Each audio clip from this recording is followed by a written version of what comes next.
যে রাফসানবাবুর আজকে খুবই জ্বর।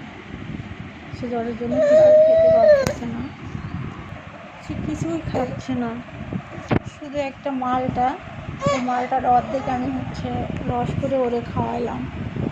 আসসালামু আলাইকুম, কেমন আছেন সবাই? আশা করি ভালো আছেন, আমিও ভালো আছি।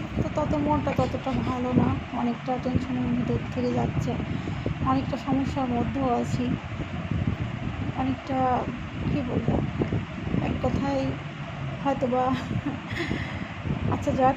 তবে ভিডিও শুরু করার আগে আপনাদেরকে আমি বলছি, আপনারা অবশ্যই আমার ভিডিওটাকে লাইক কমেন্ট শেয়ার দেন। বাট আমার রোজা খান পেজ, ওখানে গিয়ে একটা ফলো দেবেন প্লিজ।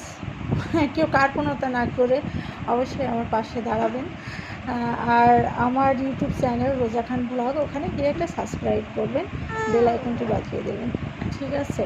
যাতে নিয়মিত ভিডিও পেতে আপনারা আমার সাথে থাকেন। তো এই যে রাফসানের জ্বর, অতিরিক্ত জ্বর, কিছুই খাচ্ছে না, যাই খাওয়াচ্ছি বমি করে দিচ্ছে। এই জন্য এই যে হাফ মালটা আমি এখন রস করে খাওয়াইছি, দেখি কি হয় যখন চালাচ্ছে। আমি এখন পর্যন্ত গোসলটা করতে পারিনি, ওর জন্য আমি রান্নাও করতে পারিনি। ঠান্ডা ভাত ছিল, তাই আমার ছেলে খেয়েছে, আমি এখনও রান্না করতে পারিনি ওর জন্য। কিছু করার নেই, ছোটো বাচ্চা তো, আর রাখার মতো তো কেউ নাই। আমার হিরোলও ওর সেভাবে রাখে না। আসলে এক কথা বলবো, ওর বাবা মা কেউ নাই, আমি ওর সব কিছু, আমি ওর মা, আমি ওর বাবা, আমি ওর সব কিছু, ঠিক আছে? তো আপনারা দোয়া করবেন ওর জন্য, ও যেন সর্বদা ভালো থাকতে পারে, সুস্থ থাকে, এটাই আপনাদের কাছে আমি বলবো। এবং আপনারা সবাই ওর পাশে থাকবেন, আর ভিডিওটা অবশ্যই লাইক কমেন্ট শেয়ার করে আমার চ্যানেলটা সাবস্ক্রাইব করবেন, নতুন ভিডিও পেতে আমার পাশে থাকবেন, ওকে? আর আমার পেজে গিয়ে একটা ফলো দেবেন। ভিডিও নিয়মিত দিতে পারি না ওর জন্য, ঠিক আছে? তো গতকাল থেকেই আর দুদিন আগের থেকে অনেকটা টেনশনের মধ্যে আছি, অনেকটা বিপদের মধ্যেও আছি। তারপরেও বেশি যখন আছি, আলহামদুলিল্লাহ ভালো আছি। কী বলে কথা বলে না, জন্ম দিলেই বাবা মা হওয়া যায় না, জন্ম না দিলেও বাবা মা হওয়া যায়। তো সেই জায়গায় দাঁড়িয়েই আমি বলবো যে আজ থেকে ওরই আমি মা, আমিই বাবা, আমিই মা। আমার হাজব্যান্ড তো ওর বলতে পাগল, ওকে ছাড়া সে কিছুই বোঝে না।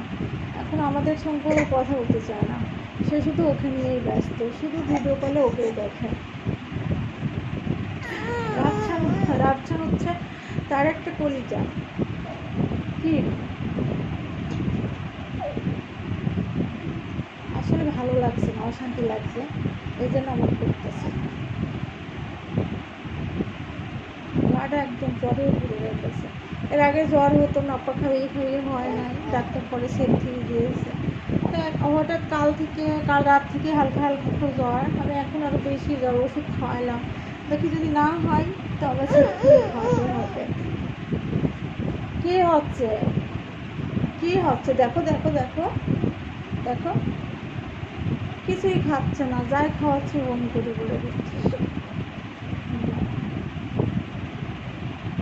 ওকে নিয়ে আমার সবসময় আমার টাইমটা পার হয়ে যায়, আর ভিডিও সেরকম করতে পারি না, ওকে নিয়ে ভিডিও ছাড়তেও পারি না।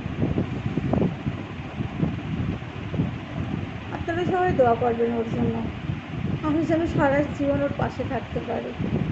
আল্লাহ যেন ওকে স্বয়ং সম্পূর্ণ হওয়ার পরে আল্লাহ যেন আমার মৃত্যু দেয়, তার আগে জানো না। আমি যেন ওকে মানুষের মতো মানুষ করতে পারি।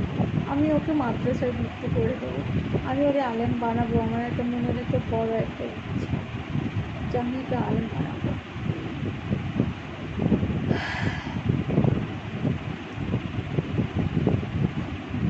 ও যদি না খায় আমার একটু ভালো লাগে না, ওর যদি শরীর খারাপ হয় আমার কিছুই ভালো লাগে না। সকাল থেকে আমি এখনও কোনো কিছু খাইনি, খেয়েছি বলতে পানি খেয়েছি, একটা কলা খেয়েছি, একটা চা খেয়েছি, আর কিছুই খাইনি। আমি রান্নাটাও করতে পারিনি আজকে। তো যাক, দোয়া করবেন সবাই ওর জন্য। ও যেন সুস্থ থাকতে পারে, ভালো থাকতে পারে, ও সবসময় যেন সুস্থ থাকতে পারে। আপনারা ওর জন্য দোয়া করবেন।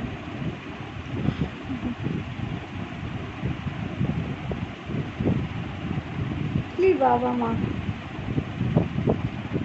থাকতে কেউ নাই, এই জন্য বলি যে জন্ম দিলেই বাবা মা হওয়া যায় না। বাবা মার কর্তব্যটা যে এতই কঠিন, যারা সন্তান মানুষ করে, যারা কর্তব্য পালন করে, তারাই বোঝে যে সন্তান বাবা মার কর্তব্যটা কী।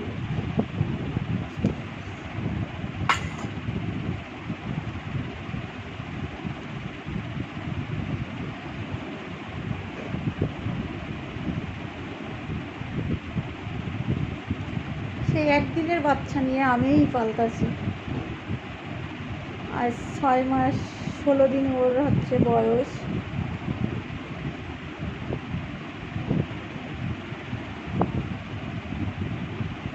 আমি না খাইলেও আমার কোনো কিছু মনে হয় না, কিন্তু ও না খাইলে আমার একটু ভালো লাগে না।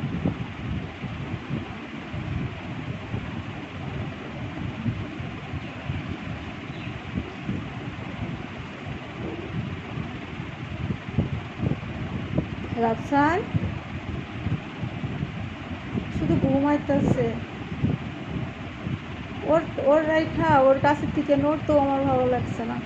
বারবার দেখতেছি জ্বরটা কমলো নাকি, জ্বরটা কমলো নাকি, কমতেছে না। ওষুধ তো 2বার খাইয়েছি, কিন্তু কিছুই তো হচ্ছে না।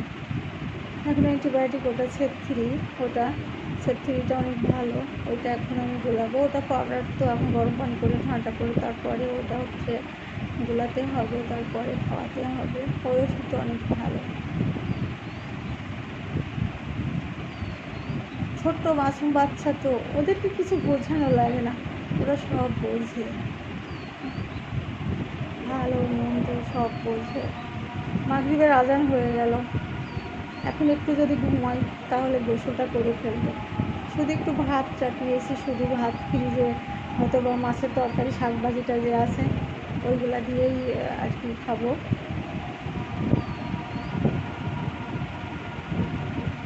তো বন্ধুরা, ভিডিওটা আমি বেশি লং করবো না, আপনারা সবাই ওর জন্য দোয়া করবেন, ওর পাশে থাকবেন, ঠিক আছে? আর শুধু ওর জন্য ভিডিওটা আপনারা ফলো দিয়েন, লাইক কমেন্ট শেয়ার করেন। বাট আমার রোজাখান ব্লগ, আমার ইউটিউব চ্যানেল, ওখানে গিয়ে ওটা সাবস্ক্রাইব দেবেন, বেল আইকনটি বাজিয়ে দেবেন, নতুন নতুন ভিডিও পাওয়ার জন্য আমার সাথে থাকবেন। ওকে, বাই, আল্লাহ হাফিজ, আসসালামু আলাইকুম।